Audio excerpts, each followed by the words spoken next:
Municipalities నగరపాలికలకు సంబంధించి ఎన్నికలకి తెరలేచింది. ఈరోజు నుంచి 3 రోజులు ఇచ్చినటువంటి గడువుని ఆయా మున్సిపాలిటీస్లో బాధ్యులుగా ఉన్నటువంటి శాసనసభ్యులు, మంత్రులు, జిల్లా కాంగ్రెస్ అధ్యక్షులు, సీనియర్ నాయకులంతా కూడా సమిష్టిగా ఒక ఆలోచన చేసి గెలవటానికి అవకాశం ఉన్నటువంటి అభ్యర్థుల్ని, కాంగ్రెస్ ఆలోచన విధానాన్ని, ప్రభుత్వ సంక్షేమ కార్యక్రమాలని పెద్ద ఎత్తున ప్రజల దగ్గర తీసుకువెళ్లే విధంగా ఉండేటువంటి అభ్యర్థులపైన దృష్టి సారించి అందరి ఏకాభిప్రాయంతో సాధ్యమైనంత వరకు అభ్యర్థుల్ని నిర్ణయించుకునే కార్యక్రమాన్ని చేపట్టవలసిందిగా, అట్లాగే శాసనసభ్యులందరూ కూడా వారి వారి మున్సిపాలిటీస్లో తదేక దృష్టితో అక్కడ ఉన్నటువంటి పార్టీ మండల అధ్యక్షులు, మున్సిపాలిటీస్ అధ్యక్షులు, జిల్లా అధ్యక్షులతో సమన్వయం చేసుకుంటూ ఈ ప్రక్రియని విజయవంతం చేయవలసిందిగా విజ్ఞప్తి చేస్తూ ఉన్నాను. అట్లాగే రాష్ట్ర ప్రజలందరూ కూడా నేను ఒక విషయం ప్రత్యేకంగా విజ్ఞప్తి చేస్తూ ఉన్నాను. ఈనాటి ప్రభుత్వం ప్రజాప్రభుత్వం, ప్రజల ప్రభుత్వం. ఇది రాష్ట్ర ముఖ్యమంత్రి రేవంత్ రెడ్డి గారి నాయకత్వంలో ఉన్నటువంటి ఈ క్యాబినెట్ పూర్తి స్థాయిలో ప్రజా సంక్షేమం కోసం, అట్లాగే నగరాల అభివృద్ధి కోసం, ఇన్ఫ్రాస్ట్రక్చర్ని, ఇండస్ట్రీని, సర్వీస్ సెక్టర్ని, ఎడ్యుకేషనల్ ఇన్స్టిట్యూషన్స్ని, హెల్త్ పైన ప్రత్యేకమైనటువంటి దృష్టి సారించి ముందుకు పోతూ ఉన్నాం. ఈరోజు విద్య పైన, అట్లాగే ఆరోగ్యం పైన ప్రత్యేకమైన దృష్టి సారించడంతో పాటు నగర పాలనలో ఉన్నటువంటి ఇన్ఫ్రాస్ట్రక్చర్ కూడా మేము ప్రధానమైనటువంటి ప్రాధాన్యత ఇస్తూ ఉన్నాం. నగరాల అభివృద్ధి ఈ భవిష్యత్ తెలంగాణ అభివృద్ధికి పునాదులుగా ఉంటుందన్నటువంటి ఆలోచనతో పెద్ద ఎత్తున ముందుకు పోతూ ఉన్నాం. తప్పనిసరిగా రాష్ట్ర ప్రజలందరికీ కూడా నేను విజ్ఞప్తి చేస్తూ ఉన్నాను. ఇస్తున్నటువంటి సంక్షేమ కార్యక్రమాలకు సంబంధించినటువంటి సన్నబియ్యం కానీ, మహిళలు తిరిగేటువంటి ఆర్టీసీలు బస్సులో ప్రయాణం విషయం కానీ, లేకపోతే ఈ ప్రభుత్వం వచ్చిన తర్వాత ఒక దశాబ్ద కాలం పైబడి ఎదురు చూస్తున్నటువంటి రేషన్ కార్డుల్ని రాగానే పెద్ద ఎత్తున ప్రతి డివిజన్లో కూడా అర్హత కలిగినటువంటి వాళ్ళందరికీ రేషన్ కార్డులు అందించాం. ఇట్లాగే ఆయా డివిజన్స్లో ఉన్నటువంటి వాళ్ళే కాకుండా ఈ అర్హత కలిగిన రేషన్ కార్డుతో పాటు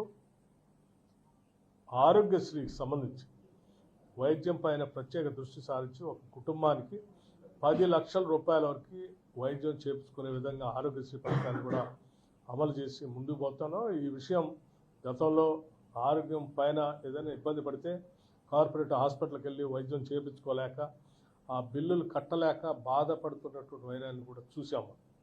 ఈరోజు ప్రతి కుటుంబం 10 లక్షల వరకు వైద్యం చేయించుకునే స్థాయిలో ఒక ధైర్యాన్ని, మనోధైర్యాన్ని, స్థైర్యం ఈ ప్రభుత్వం కల్పించింది. ఇటువంటి సంక్షేమ కార్యక్రమాలతో పాటు భవిష్యత్ అభివృద్ధికి పునాదులు ఇస్తూ pure rare core urban regional economy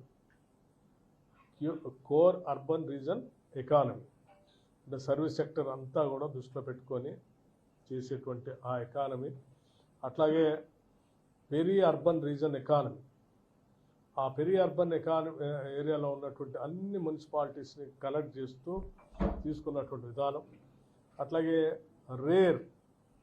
rural agriculture reason economy, agro based అంటే వ్యవసాయాల మీద ఆధారపడి ఉన్నటువంటి ఆ పంటల ఆధారితంగా ఏర్పాటు చేసేటువంటి ఇండస్ట్రీస్, ఆగ్రో బేస్డ్ ఇండస్ట్రీస్ కానీ, లేకపోతే రైతులు పండించినటువంటి పంటకి వాల్యూ యాడెడ్గా చేసి దాని ఆర్థిక పరిస్థితులు మెరుగుపరిచేటట్టుగా చేసే విధానంతో ఒక సమగ్రమైనటువంటి తెలంగాణ రాష్ట్ర అభివృద్ధి కోసం ఒక ప్రణాళిక తయారు చేయడం జరిగింది.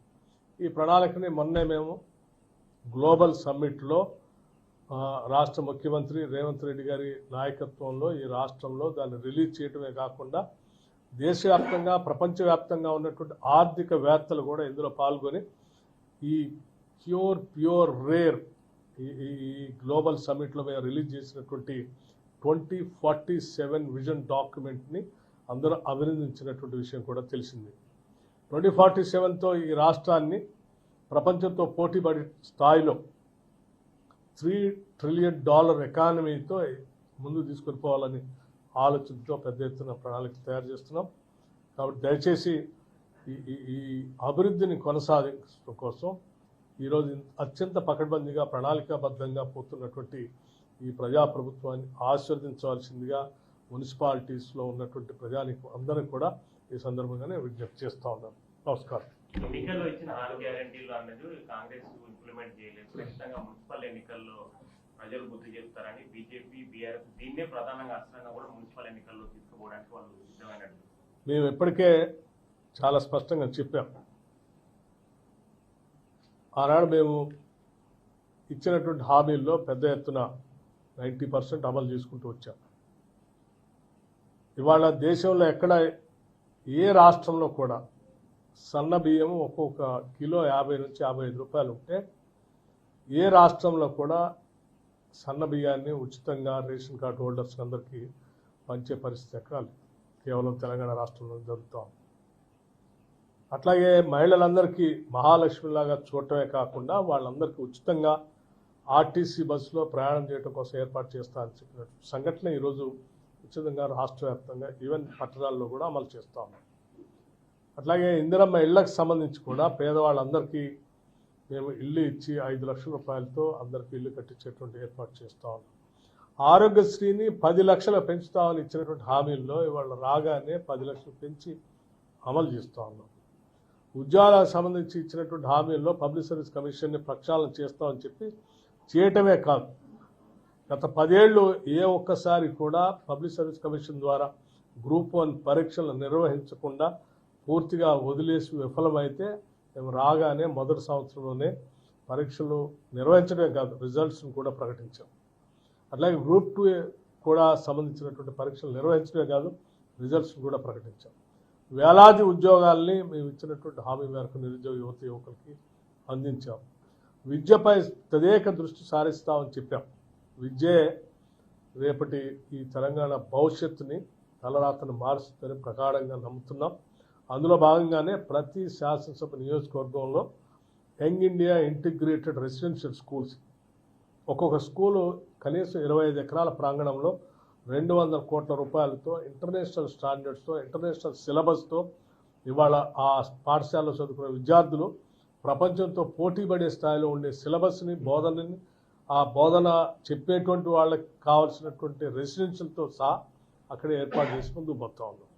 ఇది ఒక పెద్ద గేమ్ చేంజర్గా కాబోతా ఉంది. అట్లాగే నగరాల్లో ఇన్ఫ్రాస్ట్రక్చర్ పెద్ద పీట వేస్తూ ఉన్నాం.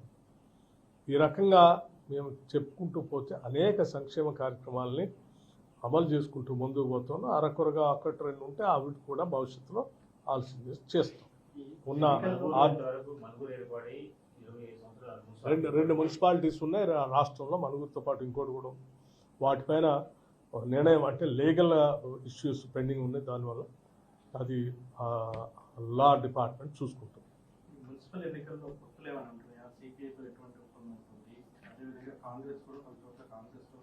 పొత్తులు సంబంధించినటువంటి అంశాలన్నీ కూడా రాష్ట్ర కాంగ్రెస్ కమిటీ అధ్యక్షుడు మహేష్ కుమార్ గౌడ్ గారి నాయకత్వంలో ఆయా పార్టీలతో మాట్లాడటం కానీ పొత్తులు సంబంధించిన అంశాలు కానీ పార్టీ అధ్యక్షులు ఆలోచన చేస్తారు, వాళ్ళు నిర్ణయం చేస్తారు. వారు చెప్పినట్టుగా రాష్ట్రంలో పార్టీ పరంగా నిర్ణయాలు జరుగుతాయి.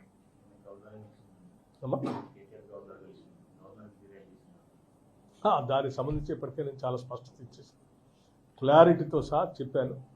ఇంకా వాళ్ళు అందులో తిరుగుతా అంటే వాళ్ళకి నెక్స్ట్ అంటే మొన్న మీరు అనేది రాష్ట్రంలో ఒక సంచలనం జరిగింది. అది ప్రజాభవన్కి దీన్ని ఎలా చూడాలి?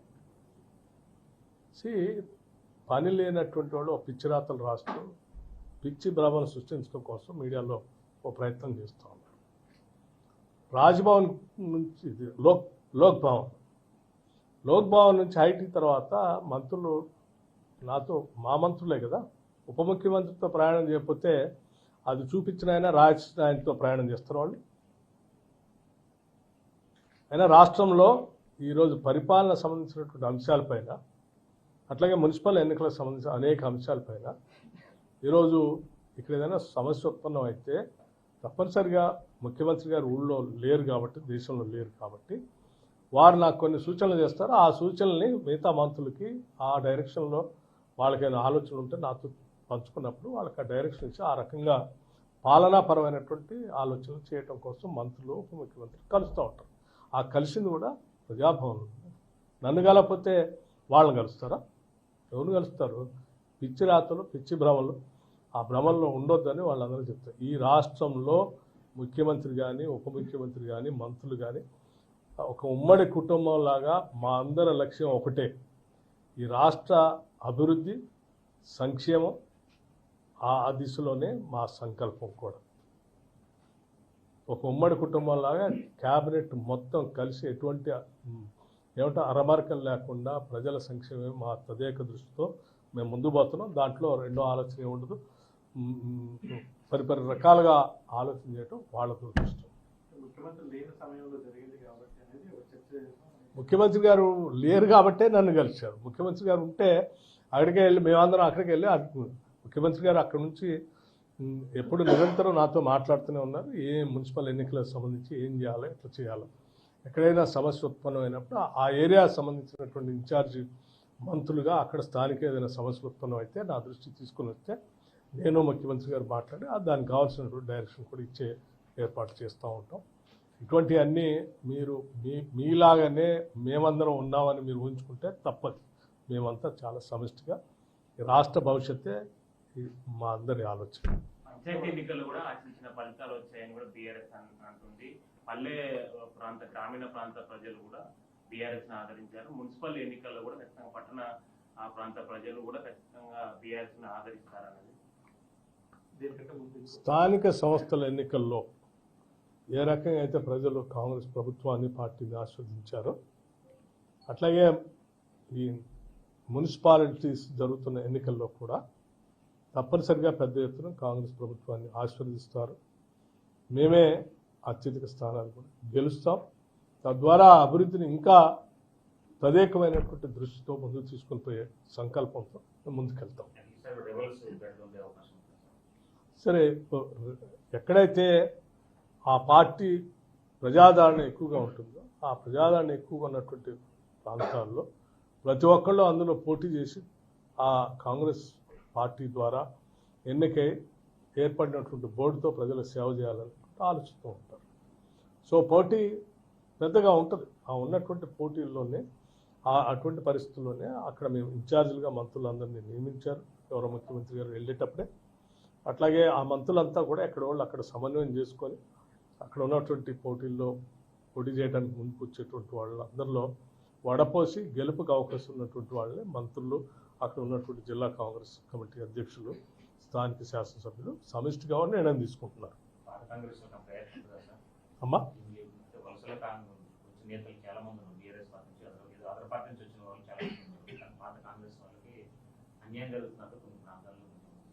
ఇప్పుడు ఉన్నటువంటి పార్టీ ప్రభుత్వం అందరినీ కలుపుకొని సమిష్టిగా ముందుకు తీసుకొని పోయేటువంటి ఆలోచిస్తాం.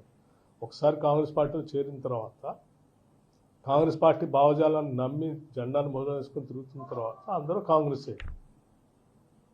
సాధ్యమైనంత వరకు ప్రతి నిబద్ధతతో పనిచేసే ప్రతి నాయకుడికి నాయకత్వం న్యాయం చేయడం కోసం ప్రయత్నం చేస్తుంది. నా ప్రశ్న ఒకటి మిగిలిపోయింది. దాంట్లో మీరు కలిసిన సందర్భంలో అందరూ ఒకే జిల్లాకు సంబంధించిన వాళ్ళు వచ్చారు, కలిశారు. దీంట్లో మీరు ఏం చర్చించారనేది ఒకే జిల్లాకు సంబంధించిన సమస్య అక్కడే కదా. ఒకే జిల్లా అంటే మాకు అక్కడ కరీంనగర్ ఉమ్మడి జిల్లాకు సంబంధించినటువంటి అక్కడేదో ఒక అంశం ఉంది. అక్కడ ఎన్నికల్లో ఆ మున్సిపాలిటీస్లో ఏ రకమైనటువంటి డైరెక్షన్ తీసుకోవాలనేటువంటి అక్కడున్న ఆ ప్రాంతానికి నిజామాబాద్ పరిసర ప్రాంతం పార్లమెంట్ నియోజకవర్గంలో ఉన్న మున్సిపాలిటీస్, అట్లాగే ఉమ్మడి కరీంనగర్ జిల్లాలో ఉన్నటువంటి మున్సిపాలిటీకి సంబంధించి అక్కడ ఇన్ఛార్జ్, అక్కడ ఉన్నటువంటి మంత్రులు, అక్కడ ఉన్నటువంటి నాయకులతో అందరితో కూర్చొని ఒక డైరెక్షన్ వాళ్ళు ఎట్లా ముందుకు పోవాలనే ఆలోచన, దానికి సమాలోచన చేసి వాళ్ళు నిర్దేశం చేయటం జరిగింది.